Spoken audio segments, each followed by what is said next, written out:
नमस्कार। कहानी संसार में लीजिए सुनिए। हिंदी की प्रसिद्ध कवित्री और कथा लेखिका सुभद्रा कुमारी चौहान की लिखी कहानी बड़े घर की बात। वाचन स्वर मेरा यानी अनुराग चौधरी का है। फूल शैया के ही दिन फूल और मनोहर में तनातनी हो गई। फूल स्वभाव से ही कम बोलने वाली और लचीली थी। उधर मनोहर एंग्लो इंडियन छोकरियों के साथ सिनेमा थिएटर देख चुके थे। उनकी उच्छृंखलता और उदंडता के आदी थे। वे सपना देख रहे थे कि उनके कमरे में पैर रखते ही नववधू मुस्कुराती हुई हल्लो डार्लिंग कहकर उन्हें बिठाएगी, उनसे घुल घुल कर प्रेम की बातें करेगी और उन्हें जबरन अपने पास बिठाए रखेगी। वे उठना चाहेंगे तो वह उठने न देगी, लच्छेदार बातों से उन्हें उलझा रखेगी। घड़ी के जाते हुए समय को एनिमी यानी दुश्मन कहकर अफसोस करेगी।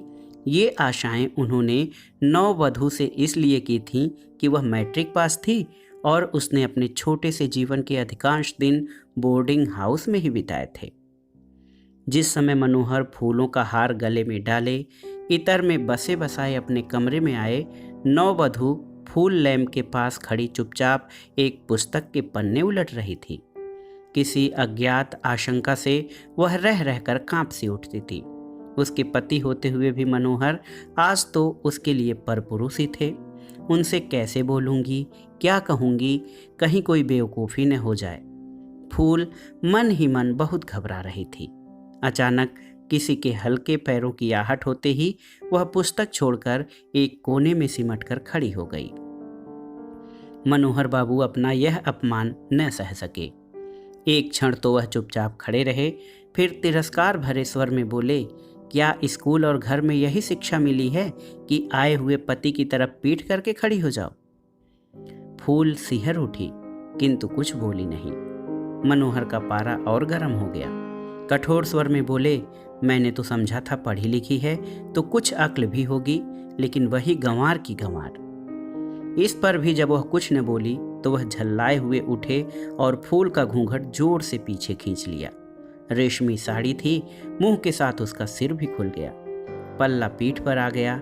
फूल बोली तो कुछ भी नहीं, मगर फौरन ही अपना सिर ढककर कमरे से बाहर हो गई। मनोहर गुस्से से शक्ल चुड़ैलों की, नखरे परियों के कहते कहते सीढ़ियों से नीचे उतर गए। फूल चुपचाप आंसू बहाती हुई खड़ी रही। अचानक मनोहर को बाहर जाते देख उनकी बहन यशोदा ने आकर पूछा, क्या हुआ भौजी, भैया क्यों चला गया? फूल ने कोई उत्तर न दिया। वह अपनी ननद से, जो उसकी सास की जगह पर थी, कुछ सहानुभूति की आशा रखती थी, मगर यहाँ उल्टा ही हुआ। यशोदा ने फूल को झकझोर कर कहा, बोलती क्यों नहीं चांडालिन? 2 बात भैया से कर लेती तो क्या तेरी जबान घिस जाती? एक वह थी जिसने उसके जी को जला जला कर उसे आधा कर दिया, अब तू आई है तो तेरे ये लक्षण। आदमी का मिजाज भी देखना पड़ता है, जिसमें खुश रहे वही करना चाहिए, पर आजकल की छोकरियों का मिजाज भी तो 7वें आसमान पर रहता है। फूल आंसू बहाती रही। ननद की बातों का भी उसने कोई जवाब न दिया। इस घटना के बाद कई दिन बीत गए। मनोहर ने पत्नी की तरफ आंख उठाकर भी नहीं देखा। वे अपने राग रंग में मस्त थे। विवाह तो उनकी बहन ने जबरदस्ती करवाया था। पहली स्त्री से एक बच्चा था। बच्चा जब तक जीता रहा तब तक तो विवाह की जरूरत न जान पड़ी, लेकिन एक दिन जब वह बच्चा भी माँ का अनुगामी हुआ तो इतनी बड़ी जायदाद का कोई वारिस तो होना चाहिए। इस ख्याल से यशोदा ने भाई के सामने रोध होकर उन्हें जबरदस्ती विवाह के लिए मजबूर किया। यशोदा विधवा थी, यह सब जायदाद भी उसी की थी। मनोहर को 6 महीने की उम्र से पाला था। मनोहर ही उसका पुत्र या भाई सब कुछ था, किंतु दोनों भाई बहन एक से रूखे स्वभाव के, तुनक मिजाज, बाहर अच्छे और भीतर खट्टे थे। मनोहर की पहली स्त्री कुमुद ने भी जिस दिन से इस दहली के भीतर पैर रखा था, एक दिन भी बिना रोए रोटी न खाई थी, और इसी प्रकार 6 महीने के बच्चे को छोड़कर एक दिन वह जहर खाकर अपनी जीवन लीला समाप्त करके चली गई। बड़े घर की बात बाहर कहाँ जाती है। हार्ट फेल हो जाने से मृत्यु हो गई कहकर मामला रफा दफा कर दिया गया।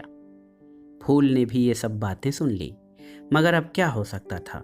उससे सोचा, खैर जैसा सो कुछ है, मुझे तो निभाना ही है। अब तो यही मेरे परमेश्वर, मेरे आराध्य और देवता हैं। किसी तरह उन्हें मनाना चाहिए। मुंह से तो कुछ बोलते हुए उसे लज्जा आती थी और बोलने का कोई अवसर भी न मिलता था। इसलिए उसने सोचा एक पत्र लिखूं, शायद देवता सीधे हो जाएं। वह कागज कलम लेकर बैठी। बहुत सोचने समझने के बाद उसने एक पत्र लिखा।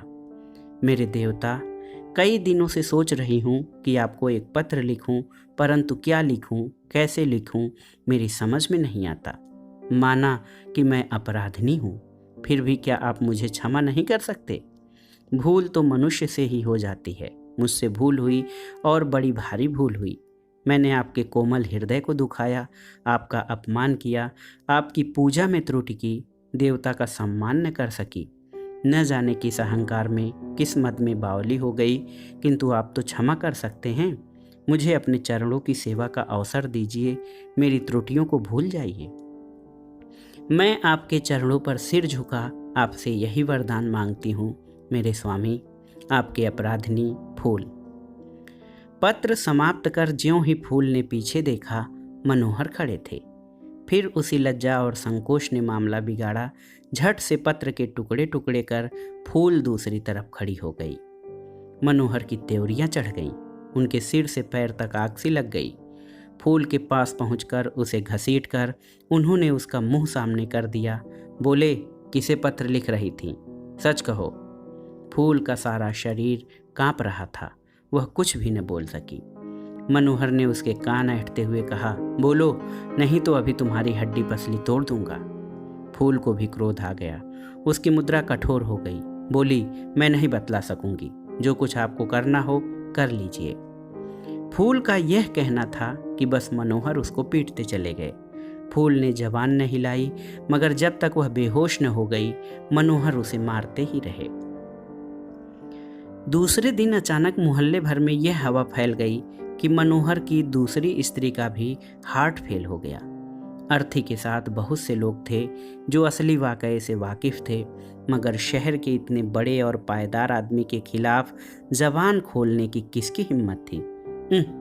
मर गई तो मर भी जाने दो, स्त्री ही तो थी, कल तीसरी आ जाएगी।